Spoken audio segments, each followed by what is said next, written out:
پچھلی نشست میں ہم نے شوہروں کے حقوق اور بیویوں کی ذمہ داریاں اس بات پر چند گزارشات عرض کی تھی۔ آج انشاءاللہ بیویوں کے حقوق اور شوہروں کی ذمہ داریاں یا ان کے فرائض اس موضوع پر بات ہوگی۔ رب تعالیٰ سے دعا ہے مجھے حق بات کہنے کی، ہم سب کو ان باتوں کو سمجھنے کے بعد عمل کرنے کی توفیق عطا فرمائے۔ جیسے کہ ہر مرتبہ پچھلے 3-4 نشستوں سے یا خطبات میں اس بات کی طرف اشارہ دیا گیا کہ اللہ رب العزت نے کائنات کی تخلیق کا آغاز اس دنیا میں ابو البشر کو پیدا کیا۔ ان کی جو پہلی حیثیت مقرر کی وہ شوہر کی حیثیت تھی، نہ کہ والد کی حیثیت۔ پہلے وہ شوہر بنے، ان کے لائف پارٹنر اماں حوا کو پیدا کیا، اس کے بعد سے ان کے ہاں ان کی ذریت کو پیدا کیا الی یوم القیامہ۔ تو میاں بیوی یہ معاشرے کی ایک بنیادی اکائی ہیں۔ اگر ان کے معاملات سدھرے ہوئے ہوں، شریعت کے مطابق ہوں، تو پورا معاشرہ سنور کے رہے گا۔ ان سے جو ذریت پیدا ہوگی، اولاد پیدا ہوگی، نسل آگے بڑھے گی، ان کی صحیح معنوں میں تربیت ہو پائے گی۔ میں اور آپ اگر معاشرے کو سدھارنا چاہتے ہیں تو اس کا آغاز میاں بیوی کے حقوق صحیح معنوں میں سمجھنے، ان پر عمل پیرا ہونے سے ہوگا۔ اللہ کے رسول صلی اللہ علیہ وسلم نے ارشاد فرمایا، صحیح بخاری کی روایت ہے، الدنیا کلھا متاع، دنیا سب کا سب ساز و سامان ہے، وخیر متاع الدنیا المرأۃ الصالحہ، اور دنیا کی بہترین متاع، دنیا کا بہترین جو سامان ہے وہ نیک بیوی ہے، نیک خاتون ہے۔ مشہور روایت پچھلی نشست میں بھی ہم نے بیان کی تھی، صحیح بخاری کی روایت ہے کہ عبداللہ ابن عمرو بن عاص رضی اللہ عنہ سے نبی صلی اللہ علیہ وسلم نے فرمایا، جب ان کی شکایت گئی کہ وہ نماز روزے میں ہی مگن رہتے ہیں، راتوں کو قیام کرتے ہیں، صبح کو روزے رکھتے ہیں، تو اللہ کے رسول صلی اللہ علیہ وسلم نے اس موقع پہ ان سے ارشاد فرمایا، ان لزوجک علیک حقا، کہ تمہاری جو زوجہ ہے، تمہاری بیوی ہے، اس کا بھی تم پر حق ہے۔ تو گویا کہ اہل و عیال ہمارے جو معاشرے میں ہم سے منسلک رشتے ہیں، ان کے ہمارے پر حقوق ہیں۔ آئیے دیکھتے ہیں کہ بیوی کے یا بیویوں کے کیا حقوق ہیں اور میں اور آپ کس حد تک ان کو سر انجام پاتے ہیں، شریعت کے مطابق ان پر عمل پیرا ہونے کی کوشش کرتے ہیں۔ سب سے پہلا حق جو بیوی کا ہے، بیویوں کا، وہ ان سے بھلائی کرنا، یعنی ہر وقت ان کے بھلائی خیر خواہی سوچنا۔ قرآن اس بارے میں بیان کرتا ہے، بعد اعوذ باللہ من الشیطان الرجیم، یا ایھا الذین آمنوا لا یحل لکم ان ترثوا النساء کرہا ولا تعضلوهن لتذهبوا ببعض ما آتيتموهن الا ان یأتین بفاحشۃ مبینہ وعاشروهن بالمعروف۔ اس کا خلاصہ یہ ہے کہ اے ایمان والو، تمہیں زیب نہیں دیتا، تمہیں یہ نہ کرنا چاہیے کہ زبردستی عورتوں کو قید کر کے رکھو یا انہیں اس لیے روکے رکھو کہ جو مال تم نے انہیں دیا ہے وہ ان سے وصول کر لو۔ حق مہر جو تم نے دیا ہے انہیں اس وجہ سے ان کے ساتھ تمہاری نباہ نہیں ہو سکتی، تو اس صورت میں انہیں زبردستی روکے رکھنا اس بنا پر کہ تاکہ تمہیں ان کا حق مہر نہ ادا کرنا پڑے، تو ایسا مت کرو۔ وعاشروہن بالمعروف، ان کے ساتھ معاشرت کیسے رکھنی ہے، انہیں اپنے پاس کیسے رکھنا ہے، ان کے ساتھ سلوک کیسے کرنا ہے، وعاشروہن بالمعروف، معروف طریقے سے، جیسے عرف میں یا تمہاری سوسائٹی کلچر معاشرے میں رائج ہے ان کے ساتھ معاملات کیے جاتے ہیں، ویسے ان کے ساتھ شریعت کے مطابق معاملات روا رکھنے ہیں۔ فَإِن كَرِهْتُمُوهُنَّ فَعَسَىٰ أَن تَكْرَهُوا شَيْئًا وَيَجْعَلَ اللَّهُ فِيهِ خَيْرًا كَثِيرًا، اگر تم کوئی چیز تمہیں ان سے بری لگے، نامناسب لگے، تو عجب نہیں کہ کوئی چیز تمہیں بری لگے، وَيَجْعَلَ اللَّهُ فِيهِ خَيْرًا كَثِيرًا، اور اللہ نے دوسری طرف اس میں بہت ساری خیریں اور برکتیں بھی رکھی ہو۔ بیویوں کی، ازواج کی اگر کوئی ایک بات بری لگے تو عجب نہیں اللہ نے کوئی ایسی صفت اس خاتون میں رکھی ہو کہ جو بہت بہتر ہو۔ کیونکہ کوئی انسان پرفیکٹ نہیں ہو سکتا. انبیاء جو ہے معصوم تھے، ان کے علاوہ نبی صلی اللہ علیہ وسلم کے ارشاد کے مطابق کل بنی آدم خطاء، ہر کسی سے خطا ہوگی، چاہے وہ بڑے سے بڑا ولی اللہ ہو، چاہے وہ صحابی ہی کیوں نہ ہو، صحابہ سے بھی خطائیں ہوئی ہیں.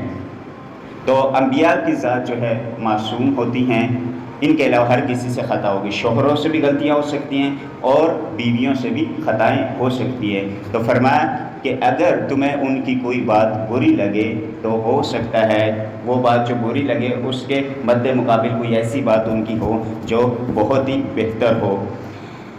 اللہ کے رسول صلی اللہ علیہ وسلم نے آخری خطبات میں حجۃ الوداع کے موقع پہ بھی عورتوں کے ساتھ خیر خواہی، بلائی کے معاملات کے بارے میں روایت ارشاد فرمائی. بخاری مسلم کی روایت ہے، استوصوا بالنساء خیرا، عورتوں کے ساتھ بلائی کرو، عورتوں کے ساتھ خیر خواہی کرو. فإن المرأة خلقت من ضلع، بے شک جو عورت ہے، خاتون ہے، وہ پسلی سے پیدا کی گئی ہے. آدم علیہ السلام کی جو پسلی تھی اس سے خاتون کو جو ہے پیدا کیا گیا. اما حوا کو اس سے اللہ نے جو ہے پیدائش عطا کی. فَإِن زَهَدْتَ تُقِيمُ كَسَرْتَهُ، اگر تم اسے سیدھا کرنا چاہو، پسلی جو ہوتی ہے وہ ٹیڑھی ہوتی ہے، تو کہا گیا اگر تم پسلی کو جیسے سیدھا کرنا چاہو گے تو کیا کرو گے؟ کسرتہ، تو اسے تم توڑ دو گے. اسی طرح عورت کو بھی پسلی سے پیدا کیا گیا. اگر کوئی اس کی نامناسب بات تمہیں معلوم ہوتی ہے اور اس کے پیچھے پڑ جاتے ہو کہ یہ میں صحیح کر کے رہوں گا، اسے پرفیکٹ بنا کے رہوں گا، تو حدیث میں کیا ہے؟ ان ذہبت تقیمہ کسرتہ، تو تم اسے توڑ دو گے، تم اسے توڑ دو گے، وہ سیدھی ہونے والی نہیں ہے. یعنی عام عموماً کوئی ایسی صفت خاتون میں ہو سکتی ہے کہ جو اس کی صحیح ہونے والی نہ ہو، تو فرمایا اگر تم سیدھا کرنا چاہو تو تم اسے توڑ دو گے. فرمایا وَكَسْرُهَا طَلَاقُهَا، اور اس کا توڑنا کیا ہے؟ طلاق ہے. یعنی کہ اس کی وہ صفت اگر سیدھی کرنا چاہو جو اس میں ٹیڑھی صفت ہے، کوئی بھی وہ ہو سکتی ہے، تو اسے کیا کرو گے؟ تم اسے طلاق دینی پڑے گی. بعض اوقات یہ بھی ہو سکتا ہے، یہ معاملات بھی اگرچہ شریعت کہتی ہے کوشش کرنے چاہیے، لیکن بعض اوقات طلاق پر نوبت آ جاتی ہے. تو حدیث سے ہمیں کیا پتہ چلتا ہے کہ عورت ٹیڑھی پسلی سے پیدا کی گئی، تو لہٰذا اس کو ٹیڑھی پسلی کے ساتھ ہی قبول کرنا ہوگا. کوئی ایسی جو بری صفت لگے اس کے ساتھ ہی شوہروں کو تاکید کی گئی کہ اسے قبول کرو، اسی کے ساتھ اس کا نباہ کرو. اللہ کے رسول صلی اللہ علیہ وسلم کی مشہور روایت پہلے بھی ہم سن چکے، ابن ماجہ کی، خیرکم خیرکم لأہلہ وانا خیرکم لأہلی، تم میں سے بہتر وہ نہیں کہ جو سوسائٹی میں اپنے دوستوں کے سامنے بہتر ہے، جو اپنے آفیسز میں، کاروبار میں بہتر ہے، بلکہ فرمایا جو اپنے گھر والوں کے ساتھ بہتر ہے وہ تم میں سب سے بہتر ہے، اور میں سب سے بہتر ہوں تم لوگوں کی مناسبت سے اپنے گھر والوں کے لیے. ہم کچھ مثالیں دیکھیں گے اللہ کے رسول صلی اللہ علیہ وسلم گھر والوں کے ساتھ ان کا کیسا رویہ تھا. تو پہلا حق ہماری بیویوں کے حوالے سے ہم پر کیا عائد ہوتا ہے کہ ان کے لیے بلائی سوچیں. ان کو ٹیڑھی پسلی کے ساتھ کوئی ایسی صفت ہے جو صحیح ہونے کو نہیں ہے، بارہا کوشش کے باوجود اس کے ساتھ قبول کرنے کی کوشش کریں. انشاءاللہ اس صبر پہ نعم البدل عطا کرے گا. ہو سکتا ہے اس کی اولاد سے یا ہماری اولاد نعم البدل عطا کرے، جیسے اللہ نے خود ارشاد فرمایا عسیٰ ان تکرہوا شیئا ویجعل اللہ فیہ خیرا کثیرا. دوسرا جو حق ہے ہماری بیویوں کے حوالے سے ہم پر عائد ہوتا ہے کہ گالی گلوچ سے، برا کہنے سے، طنز کرنے سے بیویوں کو اس چیز سے ہم اجتناب کریں. حکیم بن معاویہ رضی اللہ عنہ نے اللہ کے رسول صلی اللہ علیہ وسلم سے بیویوں کے حقوق کے بارے میں جب پوچھا تو آپ صلی اللہ علیہ وسلم نے ارشاد فرمایا ان تطعمها اذا طعمت، جب تم کھانا کھاؤ تو بیوی کو بھی کھانا کھلاؤ. جب تم کھانا کھاؤ تو بیوی کو بھی کھانا کھلاؤ. اس کی تشریح یہ بھی اس میں مفہوم پوشیدہ ہے کہ جب تم کھانا کھاؤ اور جو اچھا کھانا تم کھاؤ ویسا بیوی کو کھلانے کی کوشش کرو. بعض اوقات انسان باہر دوستوں میں، پارٹیوں میں چلا جاتا ہے، ادھر ادھر چلا جاتا ہے، تو وہاں پہ عیاشی کرتا ہے، ہوٹلوں میں اچھے اچھے کھانے بھی کھا لیتا ہے، اور یہاں گھر میں دال سبزی مرچ مسالے جو ہے پکڑا کے جو ہے خود قورمے، کوفتے ہے، پزے، فاسٹ فوڈ، جو کچھ جی چاہے وہ کھانے میں مشغول رہتا ہے. حدیث کا تقاضا یہ ہے کہ انسان جب خود کھائے اور جو خود کھائے کوشش کرے جو خود کھائے وہ یا اس لیول کے برابر کا گھر میں پہنچانے کی کوشش کرے. کیوں؟ کیونکہ ہماری ازواج، ہماری بیویاں، نان نفقہ ان کا ہمارے ذمہ ہے. الذی جمع مالا وعدد، سورہ ہمزہ کی آیت ہے. الذی جمع، کہ جو مال جمع کر کے رکھتا ہے، وعدد، گن گن کے رکھتا ہے. بھائی جن کے حقوق ہیں اگر ان کی حقوق کی ادائیگی کے بعد آپ کے پاس بچتا ہے تو جمع کرو، بینک بیلنس بناؤ، اپنے بچوں کا فیوچر بناؤ. لیکن اگر وہ حقوق آپ ادا نہیں کر رہے تو بینک بیلنس جمع کر کے وہ کیا ہے؟ ویل لکل ہمزۃ لمزہ، اس کے لیے ہلاکت ہے، اس کے لیے جہنم کی وادی ہے. جو حقوق ادا نہیں کر رہا اور ویسے مال کو جو ہے بینک بیلنس بنا کے رکھا ہوا ہے، کسی کا اپنے رعیت کا، اس کے ماتحت کا کسی کا جو ادا نہیں کر رہا، بچوں کا فیوچر نہیں دیکھ رہا ہے، گھر والوں کے حقوق ادا نہیں کر رہا، رشتہ داروں کے حقوق ادا نہیں کر رہا، مال کو سمیٹ کر رکھا ہوا ہے، تو اس کے لیے جہنم کی وادی ہے، اس کی وعید ہے. دوبارہ یہاں پہ 2 مرتبہ مطلب نکاح کا موقع ملا، تو اب وہ ریسٹورنٹ ہیں تو وہاں پہ انہوں نے میرج ہال کا سسٹم بھی بنایا ہوا ہے. تو اب اخلاقیات کا تقاضا کیا ہے، شریعت کا تقاضا کیا ہے کہ جب تم کھانا کھاؤ اپنے اہل و عیال کو بھی کھانا کھلاؤ. اب مجھے جو فیس ملی نکاح کے بعد تو میرے ضمیر نے یہ گوارا کیا اور میرے سامنے یہ حدیث آئی کہ جو میں کھا رہا ہوں تو گھر والوں کو بھی اس لیول کا کم از کم کھلایا جائے. تو تقریباً جو مجھے فیس ملی اس کے آدھی کا میں وہیں سے خرید کے گھر والوں کے لیے لے آتا ہوں. اب وہاں سے جو ہم کھاتے ہیں تو اخلاقیات شریعت کا تقاضا یہ ہے بیوی بچوں کے لیے وہی چیز گھر میں بھی لاؤ. تمہارے اوپر ذمہ داری کیا عائد ہوتی ہے بیویوں کے لحاظ سے؟ ان تطعمھا اذا طعمت، جب تم کھانا کھاؤ بیوی کو بھی کھلاؤ.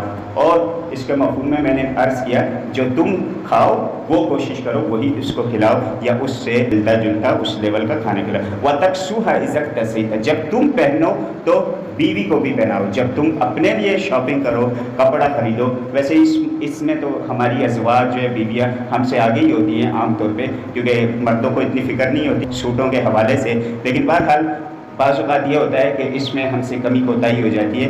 عید کی شاپنگ کی بچوں کی یا نہیں کی، لیکن انسان اپنے لیے شاپنگ کر لیتا ہے، لیکن اپنی بیویوں کے لحاظ سے ان کو کہا جاتا ہے کہ پچھلے عید کے جو ہے یا پچھلا کوئی کپڑا جو ہے پرانا کپڑا وہ پہن لو.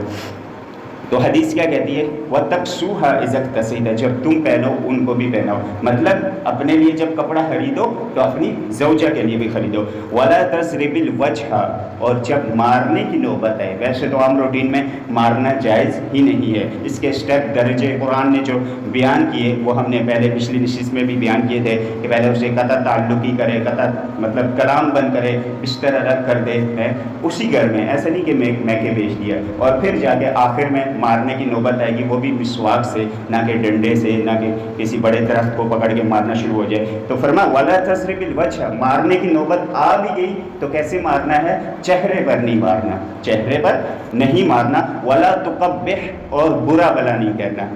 ہم پہلے اسٹیپ میں، پہلے درجے میں ہمارے معاشرے میں بیویوں کے ساتھ جھگڑا ہو جائے تو کیا ہوتا ہے؟ تمہارے والدین ایسے، یعنی والدین کو گن دیا، ان کے بہن بھائیوں، بیوی کے بہن بھائیوں کو گن دیا، اس کا پورا خاندان گن دیتے ہیں، اس کی ذات پہ حملے کرتے ہیں. تو کیا کہا؟ وَلَا تُقَبِّحْ، برا نہیں کہنا، برا بلا نہیں کہنا، گالی گلوچ نہیں کرنا. وَلَا تَهْجُرْ إِلَّا فِي الْبَيْتِ، اور اگر لڑائی جھگڑا ہو جائے تو اسے گھر سے نکالنا بھی نہیں، گھر کے اندر ہی رکھنا ہے. وَلَا تَهْجُرْ إِلَّا فِي الْبَيْتِ، ناراضگی ہو گئی تو گھر کے اندر رہ کے ناراض ہونا ہے، اس کا بستر الگ کر دو، اس سے الگ جو ہے اپنا بستر الگ کر دو، قطع تعلق ہی کر لو، لیکن اس کی بھی ایک لمٹ ہے. حضور صلی اللہ علیہ وسلم 1 مہینے تک جو ہے نبی صلی اللہ علیہ وسلم نے ان سے تعلق نہیں رکھا. یہ اماں حفصہ کے بارے میں آتا ہے. دوسرا ایلا، ایک ایلا ہوتا ہے، یہ پچھلے نشست میں نے اشارہ کیا تھا کہ کوئی شوہر اس بات پہ قسم کھا لے کہ میں اپنی زوجہ سے ازدواجی تعلقات نہیں رکھوں گا.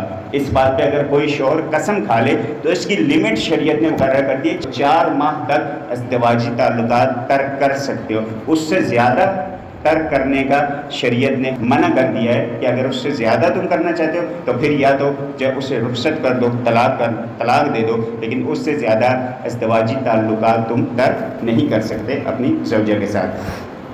بخاری کی ایک دوسری روایت ہے، سباب المؤمن فسوق، کسی مسلمان کو سب کرنا، گالی دینا فسق ہے. فسق مطلب گناہ ہے. وقتالہ کفر، اور اس سے لڑائی جھگڑا کرنا یہ انسان کو کفر میں لے جاتا ہے. تیسرا حق جو ہے ہماری ازواج کے متعلق کہ انہیں مار پیٹ بھی نہ کی جائے. اس کے حوالے سے ویسے اشارتاً بات ہو چکی ہے، لیکن ایک حدیث بخاری کی ہے، وہ بھی ہم سن لیتے ہیں. عبداللہ بن زمع رضی اللہ عنہ کے حوالے سے آتا ہے، نبی صلی اللہ علیہ وسلم نے ارشاد فرمایا وَلَا يَجْلِدْ أَحَدُكُمْ إِمْرَأَتَهُ جَلْدَ الْعَبْدِ، کہ تم میں سے کوئی اپنی زوجہ کو، اپنی بیوی کو غلام جیسی پٹائی نہ کرے، یعنی جیسے غلام کو مارا جاتا ہے ویسے اپنی ازواج کو، اپنی بیویوں کو نہ مارو. چوتھے نمبر پہ جو حق یا جو ذمہ داری شوہروں پر عائد ہوتی ہے کہ انہیں وقت دیا جائے، انہیں وقت دیا جائے. ایسا نہ ہو کہ دوستوں میں پورا وقت دیا جا رہا ہے، ٹھیک ہے، موبائل کو پورا وقت دیا جا رہا ہے، نیٹ کو پورا وقت دیا جا رہا ہے، اور رشتہ داروں کے وقت دیے جا رہے ہیں، لیکن جب اپنی بیوی کی باری ہے تو اس میں انسان کوتاہی کرے. اس حوالے سے بخاری میں روایت ہے، اللہ کے رسول صلی اللہ علیہ وسلم نے سلمان رضی اللہ عنہ اور ابو دردہ، جب ہجرت کا موقع ہوا، بچاری کا واقعہ پیش ہے، اس میں سلمان اور ابو دردہ آپس میں ان میں موافقات پیدا فرما دی، یعنی دونوں کو بھائی بھائی بنا دیا. سلمان رضی اللہ عنہ ایک موقع پہ ابو دردہ کے گھر جاتے ہیں رضی اللہ عنہ کے، تو دیکھا کہ ان کی جو زوجہ ہے ان کو پرانے کپڑے پہنے ہوئے، بال شال اٹے ہوئے، یعنی کہ ظاہر بہن بھائی کا رشتہ ایک طرح سے شریعت نے مقرر کر دیا. تو کہا کہ کیا معاملہ ہے، ابو دردہ خیال نہیں رکھتے؟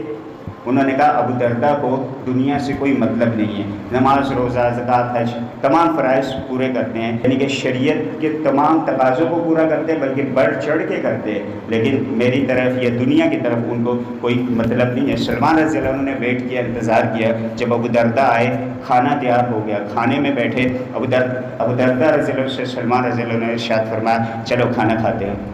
کہا کہ آپ کھائیے، میں روزے سے ہوں.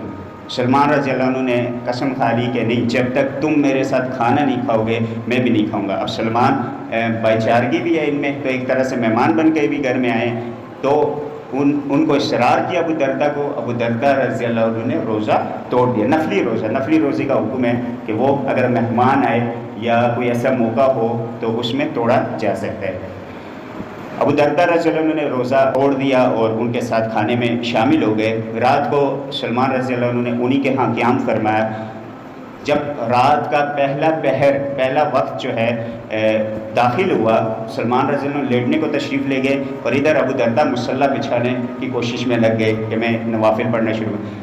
سلمان رضی اللہ عنہ نے کہا نہیں، چلو آپ بھی آ کے میرے پاس لیٹ جاؤ، ہم ایک کمرے میں جو ہے لیٹ جاتے ہیں، یہاں پہ آ جاؤ.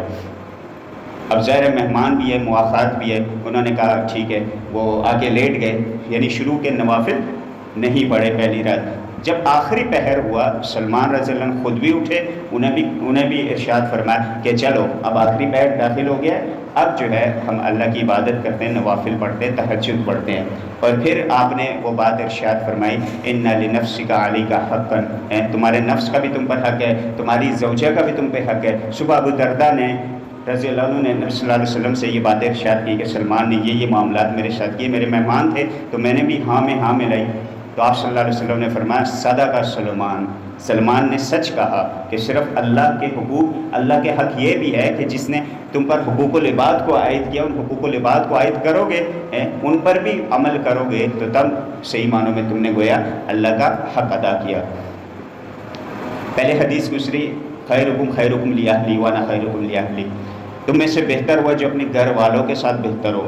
آپ صلی اللہ علیہ وسلم فرما رہے ہیں میں سب سے بہتر ہوں اب تم لوگوں کی بنسبت اپنے گھر والوں کے ساتھ. آئیے دیکھتے ہیں آپ کیسے بہتر تھے. نبی صلی اللہ علیہ وسلم گھر والوں کے ساتھ کیا معاملات کرتے. بہت سارے واقعات ہیں، 2-3 واقعات. ایک تو زوجہ کا نام، اماں عائشہ رضی اللہ عنہ کا نام جو ہمیں ملتا ہے سیرت کی کتابوں میں، آپ پیار سے انہیں حمیرہ اور عائش کہہ کے پکارتے.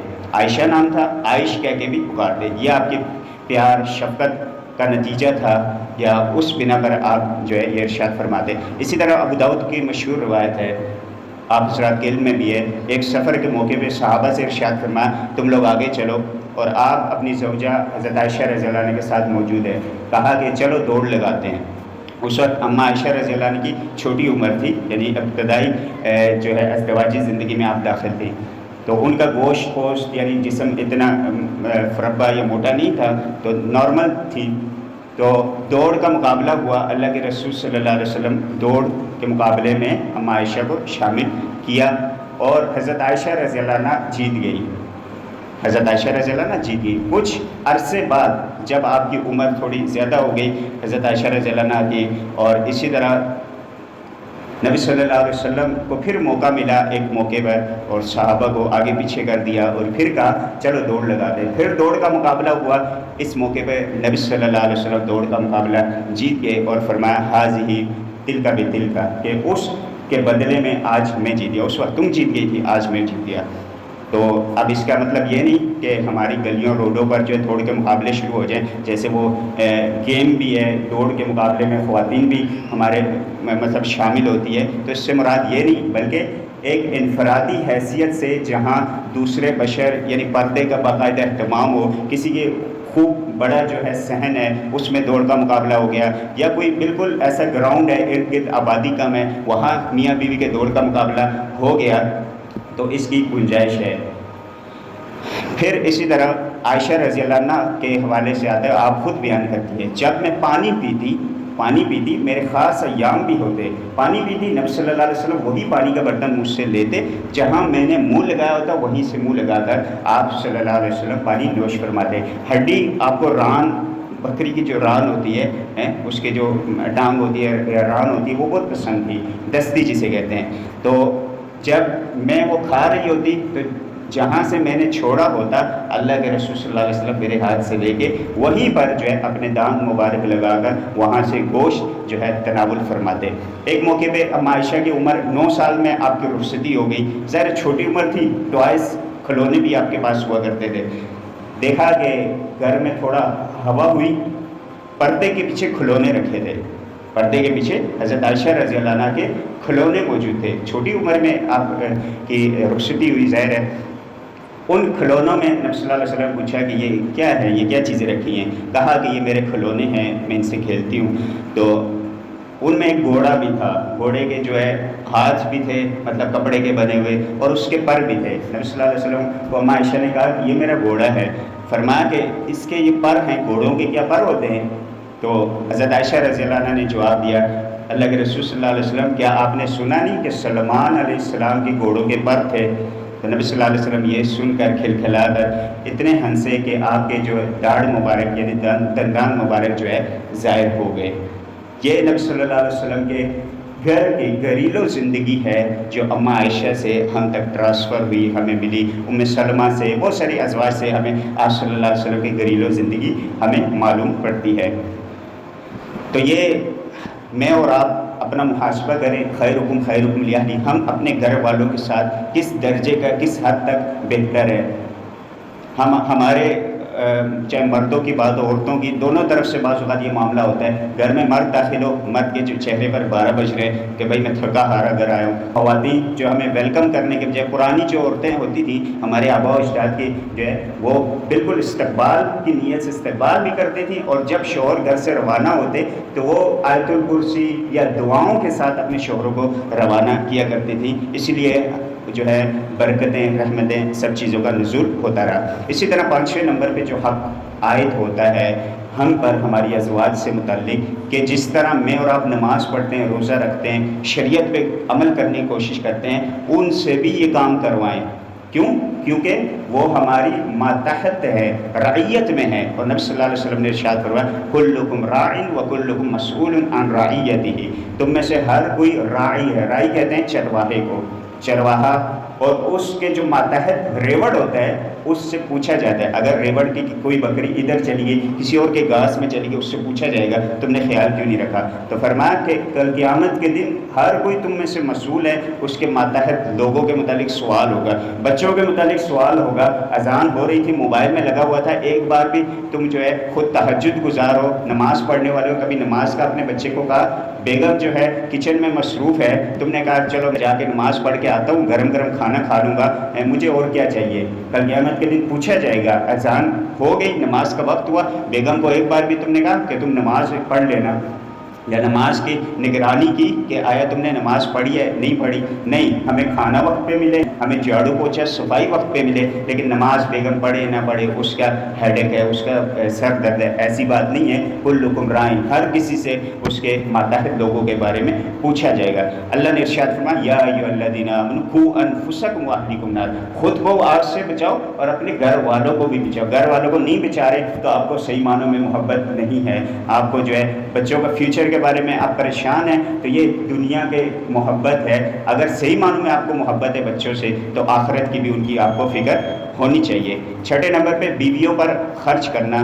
حدیث میں آپ صلی اللہ علیہ وسلم نے ارشاد فرمایا ان المسلم اذا انفق علی اہلہ نفقۃ وهو یحتسبها كانت له صدقہ، کہ اگر کوئی مسلمان اپنے گھر والوں پر کوئی نفقہ، کوئی خرچ، کوئی پائی خرچ کرتا ہے ثواب کی نیت سے تو یہ اس کی طرف سے صدقہ ہوگا۔ ایک دوسری روایت سے ہمیں اس کی وضاحت ملتی ہے، مسلم کی روایت ہے، فرمایا دینار انفقتہ فی سبیل اللہ، ایک دینار ایسا ہے جو اللہ کی راہ میں جہاد میں تم نے خرچ کیا، وہ دینار انفقتہ فی رقبہ، ایک دینار ایسا ہے جو تم نے کسی کو آزاد کرانے میں خرچ کیا، وَدِينَارٌ تَصَدَّقْتَ عَلَى مِسْكِينٍ، ایک دینار ایسا ہے کسی غریب مسکین کو تم نے دیا، وَدِينَارٌ أَنفَقْتَ عَلَى أَهْلِكَ، ایک دینار ایسا ہے جو تم نے اپنے گھر والوں پر خرچ کیا، بیوی پر خرچ کیا، بچوں پر خرچ کیا۔ فرمایا أَعْظَمُهَا أَجْرًا الَّذِي أَنفَقْتَهُ عَلَى أَهْلِكَ، سب سے بڑا اجر والا دینار ان میں سے وہ ہے جو تم نے اپنی بیوی یا بچوں پہ خرچ کیا۔ ہم سمجھتے ہیں غریبوں، مسکینوں، یتیموں پہ خرچ کر دیا، گھر والوں کے حقوق، ان کو کھانا ملے نہ ملے، روٹی کپڑا مکان ملے نہ ملے، نہیں، فرمایا سب سے بڑا اعظم اجر، سب سے زیادہ اجر و ثواب والا دینار، روپیہ وہ ہوگا جو تم نے اپنے گھر والوں پر خرچ کیا۔ آخری جو آج کی نشست کے مہر ادا کرنا، بعض اوقات لوگ جو مہر لکھوا بھی لیتے ہیں، ویسے تو ہمارے معاشرے میں اس میں میرے خیال میں کوتاہی کی جاتی ہے، بینک بیلنس لاکھوں میں کروڑوں میں ہے، جب مہر لکھوانے کی باری آئی کہ بھائی وہ جو 5,000 چل رہا ہے نا وہ عرف میں یا 10,000 چل رہا ہے عرف میں، اور نہیں بھائی، جس کی جتنی کیپیسٹی ہے، جس کی جتنی اوقات ہے، اسٹیٹس ہے، اس کے مطابق اسے لکھوانا چاہیے۔ اللہ کے نبی صلی اللہ علیہ وسلم کے مہر فاطمی مشہور ہے جو لگ بھگ 10 لاکھ سے اوپر کا بنتا ہے، لیکن ہاں جو ماڑا شخص ہے جس کی اوقات کم ہے وہ قرآن کی بعض صورتیں بھی سکھا سکتا ہے بیوی کو، یہ اس کا مہر ہوگا۔ عبد الرحمن بن عوف کے پاس کھجور کی گٹھلی جتنا سونا تھا انہوں نے وہ مقرر کر دیا، لیکن اس میں ہمیں غور و فکر کرنا چاہیے اور مہر صحیح معنوں میں ہمیں ادا کرنا چاہیے اور صحیح معنوں میں رکھنا بھی چاہیے۔ ایسا نہیں کہ وہ جائز نہیں ہے 5,000 10,000، لیکن آپ کی جتنی کیپیسٹی ہے، ویلیو ہے، اس کے مطابق اسے بڑھا کر دے، اور یہی شریعت کا تقاضا بھی ہے۔ آخر میں ایک دو باتیں اور پھر جو ہے بات ختم کرتے ہیں۔ جو گھریلو معاملات ہیں، میاں بیوی کے جو جھگڑے ہیں، یہ آج کے دور کی بات نہیں ہے، یہ خلافت نبی صلی اللہ علیہ وسلم کی اپنی آئلی جو زندگی تھی اس میں بھی یہ معاملات ہوئے۔ میں نے مثال دی، اماں حفصہ سے 1 مہینے تک آپ صلی اللہ علیہ وسلم جو ہے ناراضگی، خفگی کا اظہار میں رہے، ٹھیک ہے، اور حضور صلی اللہ علیہ وسلم ایک موقع پر گھر میں تشریف لائے، بی بی فاطمہ کے گھر میں، دیکھا کہ علی رضی اللہ عنہ نہیں ہے، کہا کہ کہاں اینا ابن عمک، کہ چچا کے بیٹا کہاں ہے، ظاہر وہ چچا کے بیٹے بھی تھے، کہا کہ وہ اس طرح کوئی معاملہ ہوا گھر میں، تھوڑا نامناسب باتیں ہوئی تو وہ گھر سے باہر چلے گئے۔ آپ کو پتا تھا میرے صحابہ ناراض ہوتے ہیں، سکون کہاں ملتا ہے، فوراً مسجد میں تشریف لائے، دیکھا تو مسجد میں لیٹے ہوئے، فرمایا قم یا ابا تراب، اس وقت کی مسجدیں یہ مطلب قالینیں اور یہ چیزیں نہیں ہوتی تھیں تو مٹی میں لیٹے تھے، تھوڑی ڈسٹ بھی تھی۔ اچھا، اس میں ایک اور بات پتہ چلتی ہے کہ آج کے دور میں بھی اگر ٹائلوں پہ بھی مٹی لگ گئی اور آپ نے اس میں سجدہ کر لیا تو آپ کی جو ہے کاٹن کے کپڑے میں کوئی کمی نہیں آ جائے گی۔ یہ صحابہ مٹیوں میں جو ہے سجدے کرتے تھے۔ اللہ کا قرآن کہتا ہے ان طہر بیتی للطائفین، کہ ہم نے ابراہیم اور اسماعیل سے عہد لیا کہ تم نے مسجد بنا لیا، اب اس کی پاکی صفائی کا بھی خیال رکھو۔ تو اگر ہم نے سر پر آسمان کو اٹھانا ہے تو اس کے بجائے کیا کر لیا کریں، ہم وقت نکال کے اپنی زندگی مصروفیت سے نکال کے تھوڑا مسجد میں جو ہے جھاڑو پوچھا بھی کر لیا کریں، بہت اجر ہے اس کا۔ قاری صاحب نے یا امام صاحب نے تو اللہ کے فضل سے دین سیکھا ہے، وہ ایک اعلیٰ درجے کا، آپ سے بہت اہم قسم کا اللہ ان سے دین کا کام لے رہا ہے، تو آپ تھوڑا سا اس میں حصہ ملا لیں، کیا پتہ اس سے نجات ہو جائے۔ بہرحال اللہ مجھے بھی توفیق دے، آپ کو بھی۔ تو یہ میں کہہ رہا تھا کہ یہ دور جدید کا مسئلہ نہیں ہے، پرانے حضرت عمر رضی اللہ عنہ کے پاس ایک صاحب گئے، کہا کہ میری بیوی جو ہے اس سے لڑائی جھگڑے ہوتے ہیں، تو شکایت لے کے پہنچے، دروازہ نوک کیا، کھٹکھٹایا، اندر سے جو ہے تیز تیز آوازیں آ رہی ہیں. عمر رضی اللہ عنہ کو بھی ایک قسم کی ڈانٹ پڑ رہی ہے. واپس جانے لگے. کہا کہ عمر رضی اللہ عنہ دیکھ لیا کیونکہ نوک تو ہو گیا تھا, کھٹکھٹا دیا تھا. کہا کیسے آئے, کیا معاملہ تھا؟ کہا میں تو اپنا گھریلو معاملہ شکایت لے کے آیا تھا, میری بیوی جو ہے مجھ سے لڑائی جھگڑے کرتی ہے, لیکن آپ کا معاملہ میرے جیسا ہی ہے, آپ میرا کیا مسئلہ حل کریں گے؟ اور اس طرح جو ہے وہ واپس آ گئے. اسی طرح بیویوں سے, ازواج سے مشاورت, مشورے لینا, یہ تمام چیزیں شریعت میں ثابت ہیں. کہ پچھلی نشستوں میں تفصیل سے اس سے گفتگو ہو گئی ہے, وقت پہ اجازت نہیں دے رہا. باقی یہ موضوعات اتنے ہیں کہ اس پہ مزید جو ہے کئی نشستیں ہو سکتی ہے. امید ہے کہ میں اپنی بات جو ہے آپ تک پہنچانے میں کامیاب رہا ہوں گا. سب سے پہلے رب تعالیٰ مجھے عمل کی توفیق عطا فرمائے, اس کے بعد بالعموم ہم سب کو ان باتوں پر عمل کرنے کی توفیق عطا فرمائے. اللہ کے رسول صلی اللہ علیہ وسلم کے قدوہ اسوہ کو اپنانے کی صحیح معنوں میں توفیق عطا فرمائے.